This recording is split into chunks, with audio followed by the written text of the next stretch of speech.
Welcome back to the channel. Thank you guys for hanging with me on this Thursday. And if you went out of your way to like, comment, or subscribe, thank you. All right, so most of my videos are about a specific bait or a specific pattern, but it's very important to note how you know if your pattern is valid or your bait is correct is by how many bites you get, and depending on the time of the year, it all changes. So I want to give you a rundown from the cold water through the spawn, summer, into the fall, how many bites you should be getting.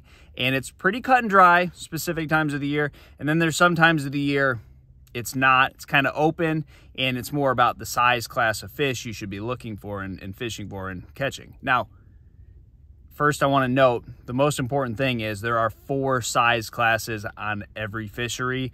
You're going to have a bass that is very small, nowhere close to being a keeper. Those ones are typically called beaters or butter beans or rats or whatever you want to call them. They're very small, and typically I don't count those, and they don't really ever help you develop a pattern. So there are those bass. That would be the first type of bass. The second one would be ones that are considered line burners. They are right there. Sometimes they're keepers, sometimes they're not. But whatever your state law is for how long a bass needs to be, those bass are right there. That's the second size bass. The third size bass is what we consider a good one, and that's typically a pound heavier to a pound and a half or 2 pounds heavier than a keeper size bass. So that bass on most fisheries is around 3 to 4 pounds. Now you have the fourth size bass. That is a giant, a unicorn, whatever you want to call it. It is considerably larger than everything, and depending on where you're at, you typically want to have at least one of those. Now, a place like Florida, where if you can catch 2 of those, you're going to have a really good day because a lot of your other fish are going to be small.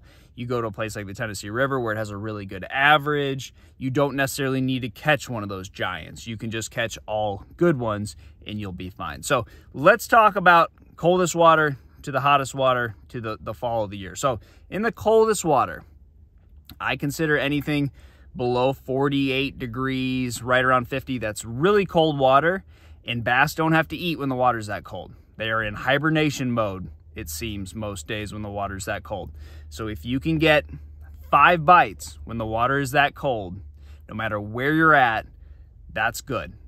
If you're on a pattern that you can catch 5 fish in a full day of fishing, when the water is 48 degrees or colder, you're good to go. Now, once the water warms up, gets around 55 degrees, this is one of those special times in fishing where this may be as good as it gets all year.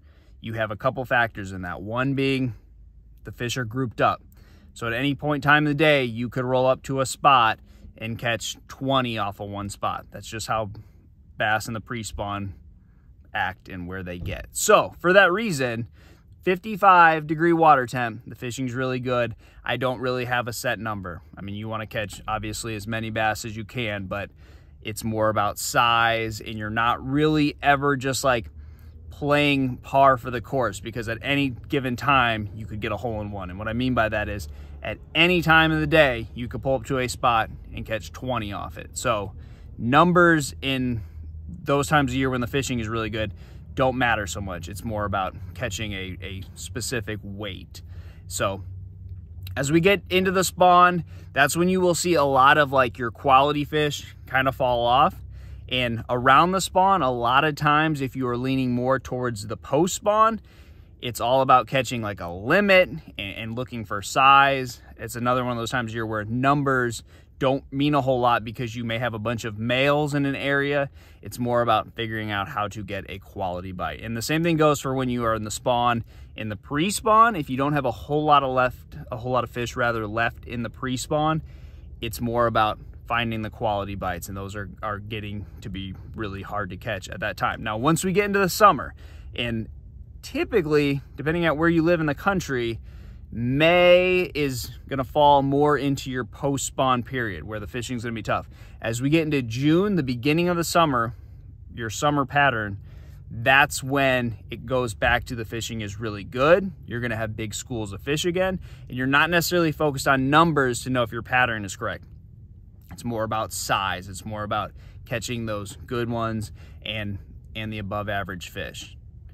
You're typically not fishing for a limit or just a few bites, but that's summer. So once we get further along into the summer, we're going to go back down to 7 or 8 bites. If you can get 7 or 8 bites once we get into July and August, that's really strong. And depending on how good your fishery is, it may dwindle down to like 5 bites. Can you catch 5 bass? And why this is so important is I do videos on like frogs, for instance.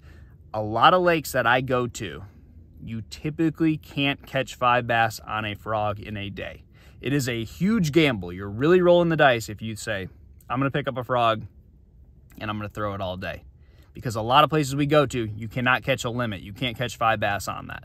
So that's why this is important. So as we get out of the late summer and as we get into the fall, you're still in that 7 to 8 bites range. If you can figure out a pattern where you get that many bites, you're doing really well. Now, what is important and what I've seen in the fall and any of my success I've had is you can catch a bunch of those keeper, right line burner fish right on the line size fish in the fall.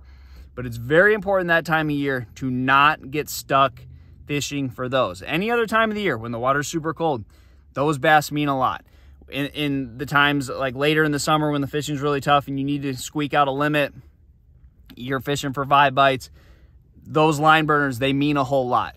But once you get into the fall, you really need to be catching fish that are, or at least around fish that are good. They're bigger than that. They're about 1.5 pounds bigger. And why I say that is they tend to group up by size in the fall. So what you will have is if you are, let's say, fishing the main lake and you are just, every fish you catch, you have to measure. You're typically need to be looking in the creeks because that's where the quality's at. And it could be vice versa. You could be in the creeks and every fish you catch, putting it on the measuring board and trying to get it to touch.